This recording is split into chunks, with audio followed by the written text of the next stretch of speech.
All right, folks, Bob Lydian come to you with a new presentation. This is going to be sort of a preview. I will do the complete review and demo at a later date. I'm still waiting on a couple of little pieces of gear, and then I will do the complete demo, including the effects. So what we have here is a Harley Benton Mighty 15th. This is the first time I've ever bought any Harley Benton product. And if you live in Europe or the UK, you're probably familiar with Harley Benton. And Harley Benton is the house brand from Thomann, and they make affordable gear. And the affordable gear they make is actually really, really good. And I was thinking about it for quite some time. I actually wanted to get an all-tube head, but I knew I couldn't run out and get a Marshall. I knew I couldn't run out and get an Engel or Hughes and Kettner, Boogie, etc. Because just in terms of financial burden, can't afford that stuff right about now. And also the space. Fortunately, I ran across this. It was a bundle that was sold. I think the amp and the cabinet cost me around, what did it cost me? I think it was maybe 300 euros. Really great deal. So this let me give you a quick little breakdown. So what it is it's an all tube head. It has two 12AX7 preamp tubes, two EL84 power tubes, and an E6 status tube. And that's that little green tube you can see there in the frame on the right, just behind the grill there. And for example, when I play something, that tube reacts. It's kind of cool. So you can actually see the oscillation of the electricity. Pretty nice feature. So what you have on the front panel is you have an input, you have a boost control, boost switch, gain, bass, middle, treble, volume control, standby, and then 7 watts or 15 watts. And then of course the power switch. On the back panel you have, believe it or not, you have a buffered send and return effects loop. You have 3 speaker outs, so you have one single 8 ohm, one single 16 ohm, or two 16 ohm. And also there's a input for a foot switch to control boost. What I have connected to it at the moment is the pedals you see on the floor. Those are meant for the effects loop, so they're not connected at this moment. What is connected is an Artec parametric EQ. Great little device. The thing even cost me 50 bucks. I'm not even sure. It's got very basic controls. So it's got a level control on the left. It's got a frequency control on the right, width control, gain control, and then the in-out. It runs either with a 9-volt direct or a 9-volt battery. Interesting anecdote. These little mini effects on the floor, what I have is it's a Moore noise gate, a TC Electronics Sky Surfer reverb, and an Ibanez mini chorus.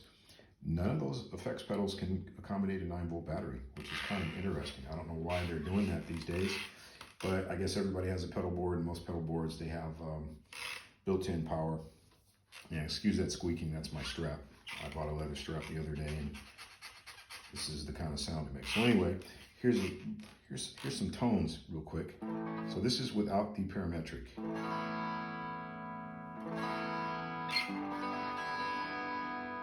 And that's gain, let's say 8. And that cleans up quite nicely.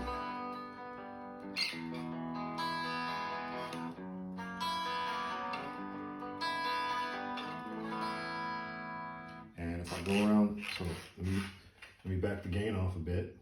I'll just put it in 12 o'clock and cleans up even more.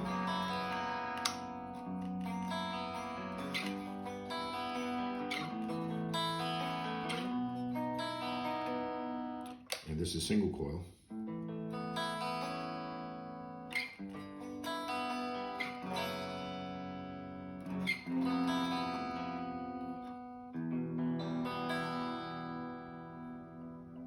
Really, really nice. Really, like, almost pristine. So, going back to humbucking, now if I crank it up, okay, obviously that's not that much gain. So, let's bring the gain back in. And obviously I'm not turning it up too loud today because today is a public holiday over here, and so, you know, you're actually supposed to be quiet on public holidays. But I just wanted to do this real quick. All right, so I think that's a nice volume. At least I can speak over that. So anyway, yeah, nice crunch.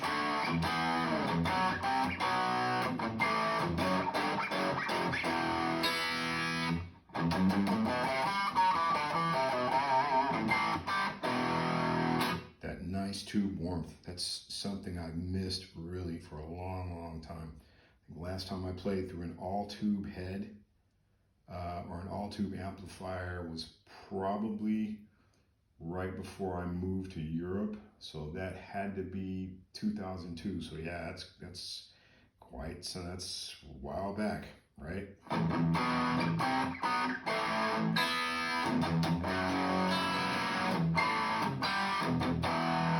So it's a pretty nice crunch tone, even with single coil.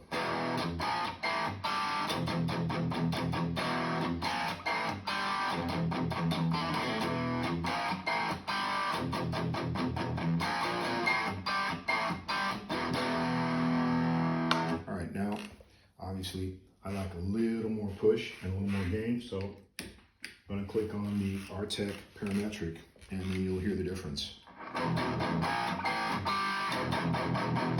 Yeah, it's pretty significant, right?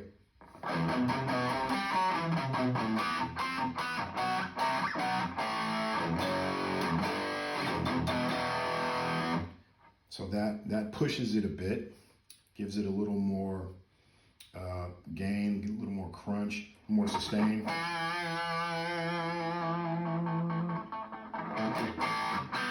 And even with single coil, it doesn't sound thin or tinny.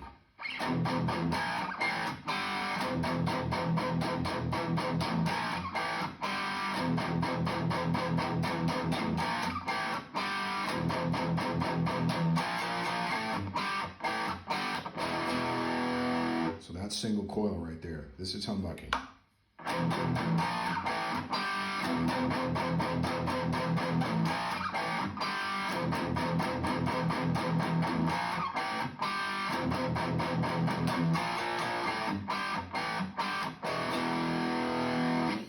So yeah, obviously with a head like this, now yeah, okay, if I were playing at louder volume, maybe I wouldn't need so much gain, but you're gonna need a little something in front of it. So either a distortion pedal or an overdrive.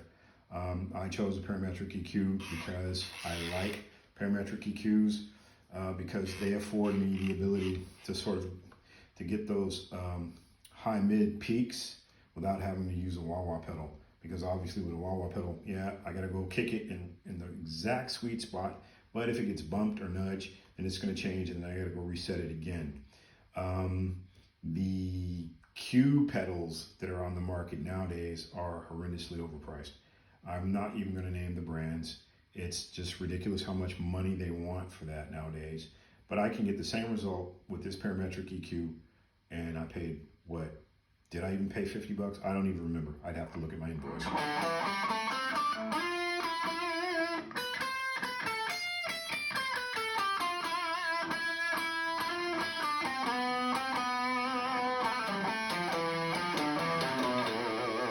I mean, really nice tone. Really singing. This is single coil.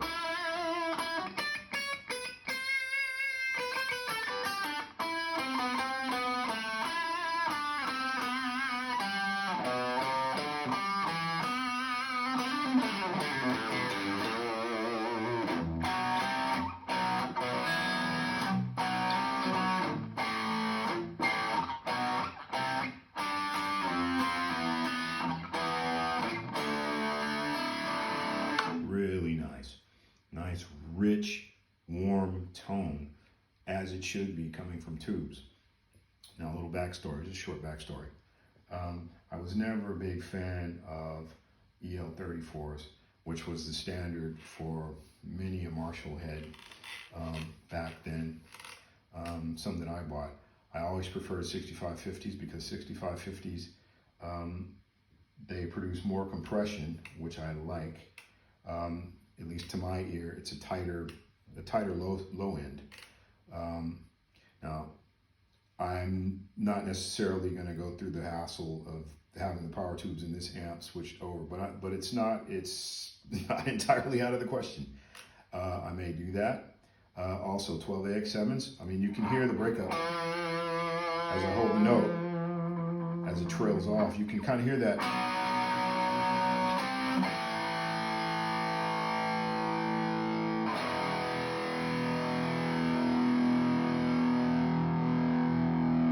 As the note trails off and decays, you can almost hear that sort of crackling oscillation back there. Yeah, I guess it's a taste thing. I actually prefer 12AT7s, T for Tom. Reason being, the highs tend to be a bit smoother. This isn't bad. You're certainly going to hear that. But 12AX7 combined with EL34 or EL84 tends to give you kind of a screechy high. This isn't so bad because these are EL84s, so I'm thinking maybe they don't break up as much as EL34s. I'll have to research that. I'm not entirely certain, but that could be the case. So in any event, that's just a little anecdote I wanted to share. So if you are by chance living in Europe or the UK, or you're planning on traveling here, you might want to look into this. It's really, really cool. I can imagine this would be a great amp for casual gigs. So say, yeah, I need to go do a casual gig with whoever, one nighter. Yeah, very small, very compact. Cool thing, the handle actually folds down. Now that's pretty cool. So it gives the amp gives the head a little lower profile. It's completely vented, so it has vents here, vents on either side. The front grille is vented and also vented on the rear panel, so you don't have to worry about the thing overheating. That's really cool, because I remember my old Marshalls, and Marshall head, you had front panel wood, at least half panel, where the control section, because that was part of the case in the chassis. So you sort of had like that little slot there that was open, but it was basically sealed when that panel was on, if you didn't take the whole thing out. Sides, back, yeah, in some cases, depending on what kind of head it was. Yeah, and they tended to get pretty hot. I mean, I even had a 100-watt head, and it had, somebody put a ventilator in it. Somebody put a fan in there to keep it cool. I ended up selling that head because the fan, the mics were picking it up and stuff like that. It was it created a lot of extraneous noise, background noise, so I ended up getting rid of it.